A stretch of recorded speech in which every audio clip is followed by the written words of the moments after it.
suave é Cristo chamando, chama por ti e por mim.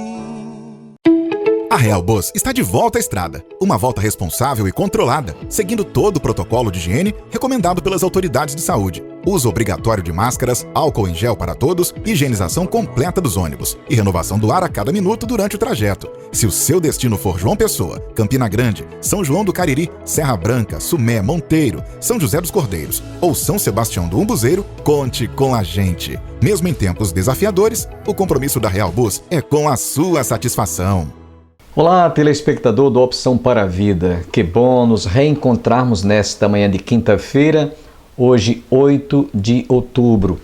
Eu espero que você, telespectador, tenha passado uma noite em paz, um sono tranquilo e reparador e nessa manhã esteja com seu coração aberto e receptivo para receber outra vez a palavra ministrada pelo nosso irmão Natan.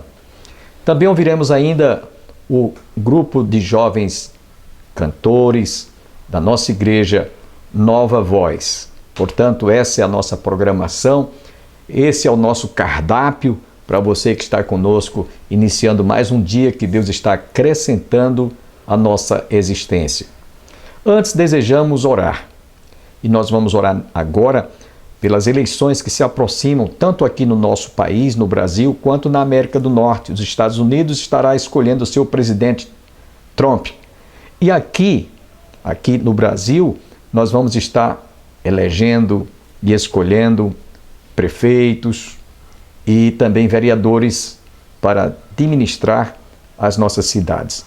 É hora de nós pedirmos a Deus direção, porque só Ele é quem pode realmente dar o rumo para que esses homens possam dirigir os destinos dos nossos municípios, de nossas cidades, e lá na outra América, o Trump dirigindo aquele país considerado uma das superpotências mundial.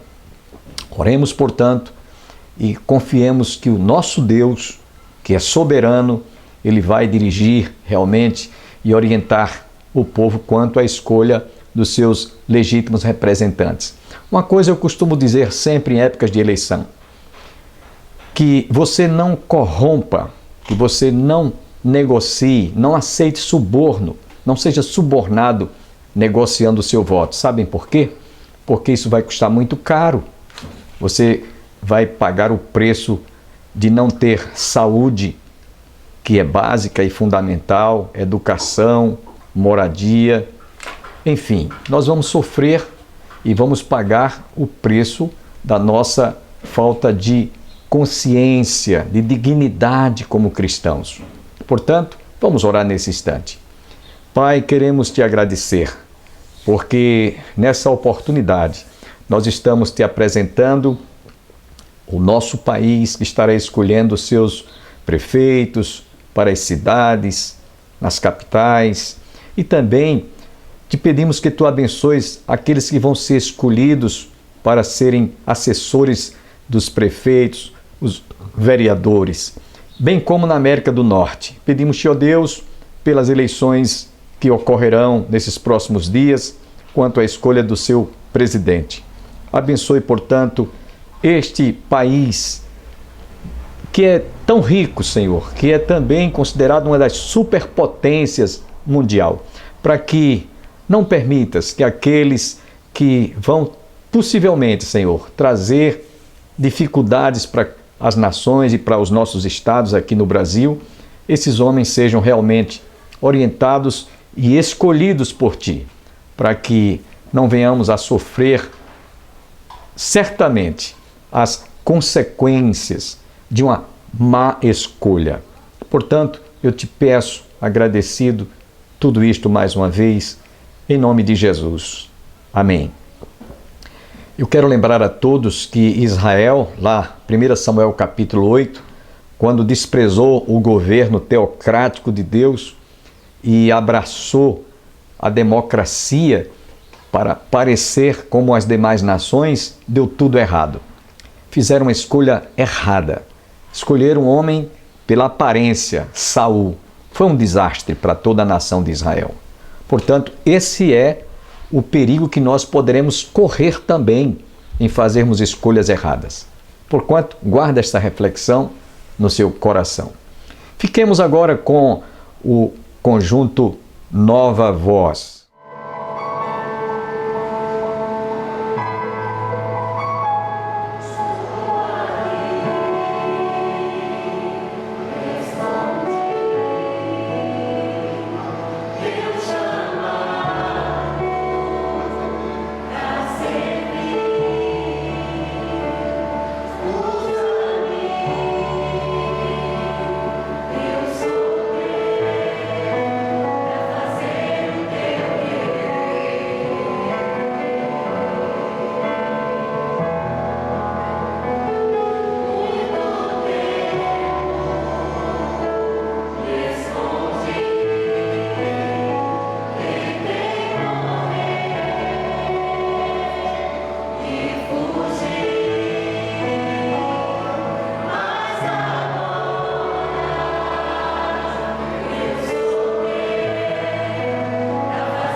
os mandamentos que Deus, através de Moisés, direcionou ao seu povo. Nós temos aí 3 palavras: mandamentos, estatutos, juízos, mas eles querem dizer uma coisa só: a lei de Deus. E era com a lei de Deus que o povo deveria ter cuidado. Tá? Note que quando o verso 2 diz que o povo tem que então guardar esses mandamentos, Moisés vai dizer que esse povo precisa guardar esses mandamentos para que temam a Deus. E aí então você pode me perguntar: irmão Natan, então quer dizer que Deus quer que nós tenhamos medo dele? Sim e não ao mesmo tempo. A grande questão, irmãos, é que a palavra original hebraica aqui, quando ela foi traduzida como temor, ela não nos dá todos os nuances do que essa palavra quer dizer na sua língua original. Note que, embora essa palavra seja usada para se referir à sensação de medo, certo? Por exemplo, essa palavra vai ser usada lá em Gênesis 32:11, quando Jacó vai dizer que tem medo de Esaú, seu irmão. É a mesma palavra que aparece aqui. Só que essa palavra não quer dizer apenas medo, como por exemplo, se eu tivesse medo de altura, ou tivesse medo de um ladrão, ou que tivesse medo de um governante que fosse tirano. Não é apenas isso. Temor, essa palavra também significa um profundo senso de respeito e venerabilidade diante de alguém que é maior do que eu, diante de alguém que está numa hierarquia superior. Era senso de respeito, era reverência. Nesse caso, irmãos, precisamos nos lembrar que devemos temer ao Senhor, não é porque simplesmente nós temos medo do que Ele nos pode fazer, e nós sabemos que Ele pode ser bem terrível se nós assim merecermos, se nós assim pecarmos contra Ele de maneira cada vez mais rebelde. Deus é todo poderoso, quem não o temeria? Mas o temor que o Senhor espera transmitir através dessa passagem é que nós tenhamos diante dele profunda reverência e senso de respeito por sua santidade e majestade. É isso que nós devemos ter. Quando então, se tem um texto que todos nós conhecemos muito bem, aquele texto que está em Provérbios 1:7, que diz que o temor do Senhor é o princípio da sabedoria. Então, esse temor aí não é necessariamente ter medo de Deus, mas ter por Ele veneração, reverência, respeito, noção de que Ele é muito superior a nós, infinitamente superior a nós. Então Deus está dizendo através de Moisés: olha, esses mandamentos estão diante de vocês para que vocês tenham reverência diante de mim. E qual é a recompensa, irmãos? Porque o Senhor, Ele já diz aqui, que se esse povo então observar os seus estatutos, os seus mandamentos, e tiverem um coração cheios de temor, de respeito para com o seu nome, para com a sua glória, para com a sua majestade, Deus é categórico em dizer, está aí no verso 3, ouve pois, ó Israel, e atenta em cumprires, para que bem te suceda. O que Deus está dizendo aqui é o seguinte: meu povo, se vocês andarem fielmente diante da minha palavra, vocês serão alvo de todas as minhas bem-aventuranças. Vocês terão descendência grande. Vocês habitarão uma terra que emana leite e mel. O desenrolar de todo o livro de Deuteronômio, não apenas aqui do capítulo 6, nós vamos ter passagens e mais passagens de Deus dizendo: eu vou abençoar a vida de vocês, vocês terão muitos descendentes, o gado não perderão suas crias, eu mandarei sempre chuva, vocês terão abundância de alimentos. Ou seja, Deus estava dizendo: vocês serão bem-aventurados, cada vez mais felizes, ao passo em que vocês forem fiéis a mim, que vocês me temam, que vocês me amem, que vocês guardem os meus mandamentos. Meus queridos, nós percebemos que há muitas pessoas que só querem o bem de Deus, mas que vivem uma vida completamente desgraçada, longe de Deus, imersas no pecado, e querem ainda que Deus passe a mão em suas cabeças e lhes dê tudo o que elas querem. É impossível. Primeiro porque, apesar de Deus ser misericordioso, e Deus o é, graças a Deus por isso. Porque se não fosse a misericórdia de Deus, sequer eu estava aqui para lhes contar qualquer que fosse história. Mas o Senhor também é justiça. E assim como os meus filhos são punidos quando merecem, o Senhor vai fazer a mesma coisa se o seu povo se desviar da sua palavra. Aquelas bem-aventuranças que Ele prometera ficarão suprimidas. E nós sabemos que esse povo vai se desviar e Deus vai cumprir o que prometeu. Esse povo vai passar fome, esse povo vai sofrer perseguição pelos seus inimigos, esse povo vai ser lançado fora da terra que Deus deu, porque não cumpriram, não atentaram com a sua palavra. Então, essa é a razão. E o principal fator, um dos principais fatores, além da descendência, está registrada, já é promessa que Deus fez a Abraão, que Deus daria a Abraão, além de uma grande descendência, uma terra que emana leite e mel. É interessante, irmãos, que essa expressão que emana leite e mel, é uma expressão que não é encontrada somente na Bíblia para se referir àquela região.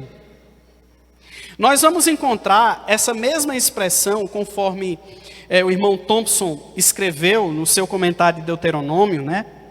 Ele vai mostrar que essa expressão, a terra que emana leite e mel, vai aparecer em textos egípcios antigos, como também vai aparecer em Ugarite, que são escrituras também, uma escritura antiga que são encontradas na região dos cananeus.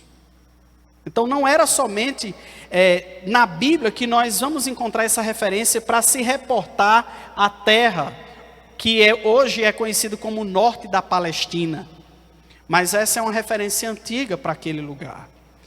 Esse povo então passará a habitar aquela região, e eles terão vida longa naquela região, desde que eles observem os mandamentos que Deus havia lhes entregado. Essa expressão, irmãos, vai se repetir. Nós vamos encontrar, por exemplo, certo? 4 vezes essa expressão no livro do Êxodo. Vamos encontrar essa expressão terra que emana leite e mel, uma vez em Levítico, 4 vezes em Números e outras 5 vezes além dessas aqui no livro de Deuteronômio. O que significa dizer que era um nome comum que o povo daquela parte do Oriente dava àquela região. O que Deus estava dizendo é: eu sou fiel. Eu disse aos seus pais que eu daria essa terra a vocês. Cabe agora vocês também serem fiéis a mim e guardarem a minha palavra. Então, essa é a mensagem dos 3 primeiros versos que nós encontramos aí. Depois disso, o Senhor chama a atenção do seu povo em relação a ouvi-lo e amá-lo. O Senhor chama a atenção do seu povo para que eles o ouçam e o amem. Ele diz no verso 4: ouve, Israel, o Senhor nosso Deus é o único Senhor.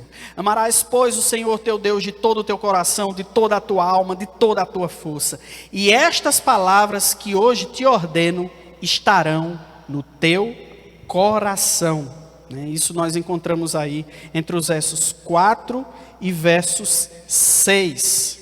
Estamos, irmãos, diante daquilo que os judeus convencionaram de chamar de Shema.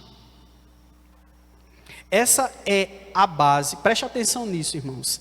Essa é a base monoteísta judaico-cristã. Deixa eu dizer uma coisa aos irmãos. Toda a crença judaica e toda a crença cristã dependem desse texto aqui. Todo o restante da Bíblia é um desenrolar da revelação de que nós só temos um Deus, de que nós devemos honrar e obedecer e adorar a apenas um. Todo o restante da Bíblia é desdobrar desse texto. E Deus então está dizendo: Israel, prestem atenção. Eu sou único. Não tenham outro diante de mim. Ouçam com atenção. Estamos, irmãos, então, diante de uma passagem magna das Escrituras. Não que as outras passagens não sejam grandiosas, mas porque essa oferece a base da nossa fé. A crença num Deus único. E não podemos ter outro. É interessante que Jesus, lá no Novo Testamento, capítulo 22 de Mateus, versos 36 a 38, comentando esse texto, do verso 5, vai ratificar essa ideia. Ele vai confirmar essa ideia. Jesus vai dizer de que esse é o primeiro e grande mandamento. Amarás, pois, ao Senhor teu Deus de toda a tua força, de todo o teu coração, de toda a tua alma. O primeiro e grande mandamento é este. Sabe, irmãos, isso aqui é tão importante que historicamente os judeus passaram a recitá-la como oração pelo menos 2 vezes por dia. Eles têm o hábito de repetir essa passagem junto com outras, que são exatamente também Números 15, versos 37 a 41. São textos que fazem com que o povo de Deus se lembre de que eles só podem adorar um único Deus, até porque não há outro além dele. A ideia aqui, irmãos, é que esse povo passou muito tempo no Egito, que tinha diversos deuses, muitos deuses. E esse mesmo povo passaria a habitar numa terra que tinha outros inúmeros deuses. E o povo então tinha que ter algo para memorizar, algo que pudesse estar sempre em sua lembrança, de que eles não poderiam se dobrar, eles não poderiam servir, eles não poderiam venerar outro Deus além daquele que os havia tirado do Egito. Nós somos herdeiros dessa revelação. Ano de 2020, nós estamos aqui reunidos diante de um único Deus. Ouve, Israel, o Senhor nosso Deus é o único Senhor.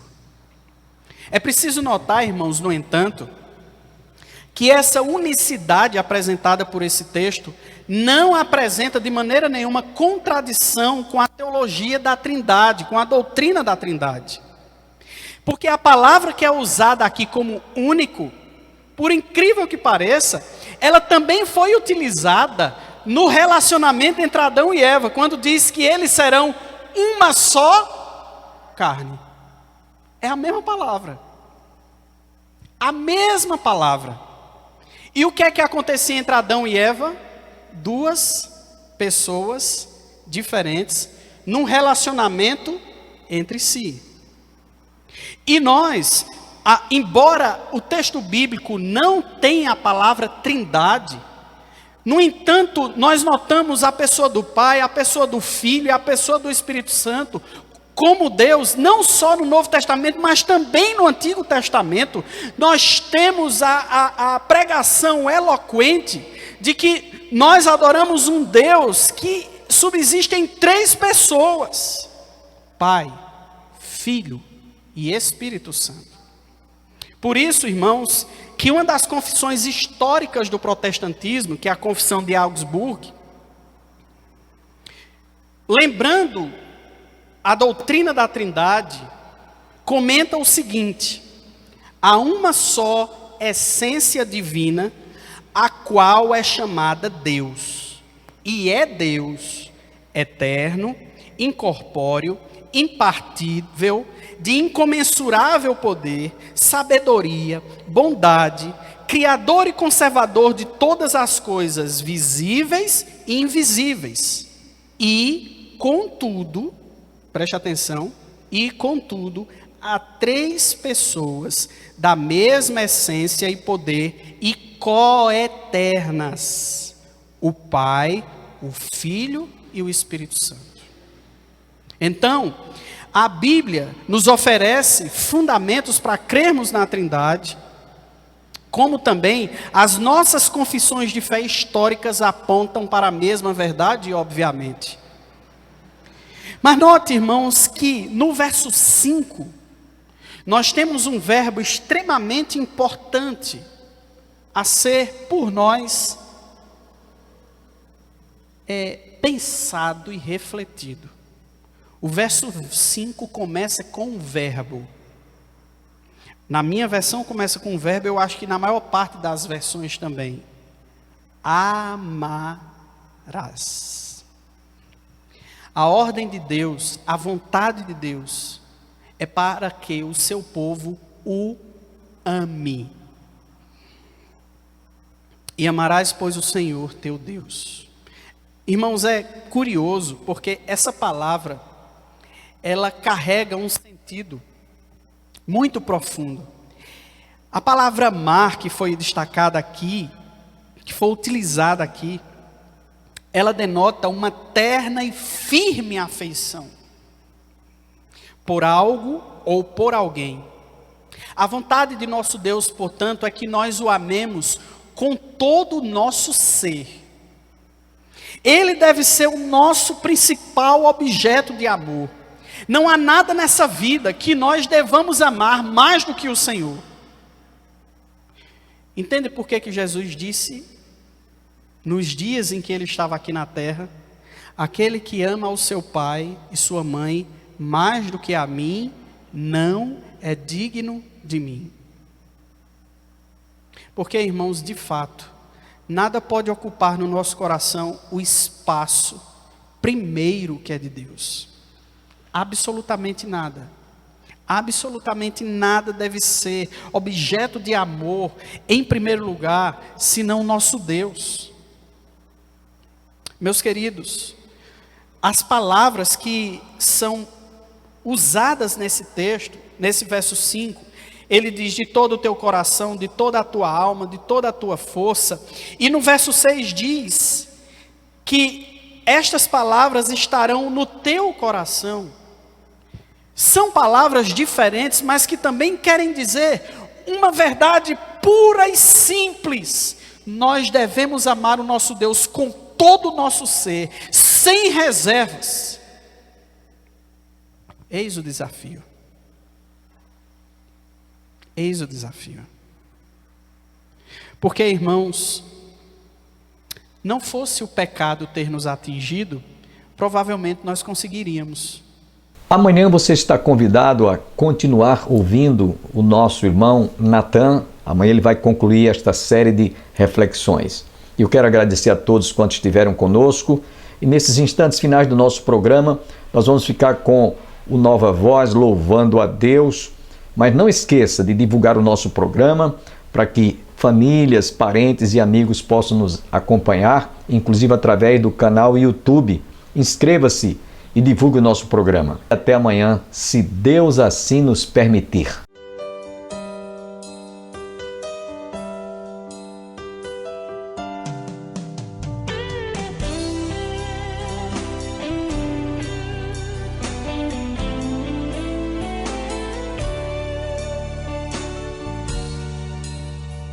Manso e suave é Cristo chamando, chama por ti, por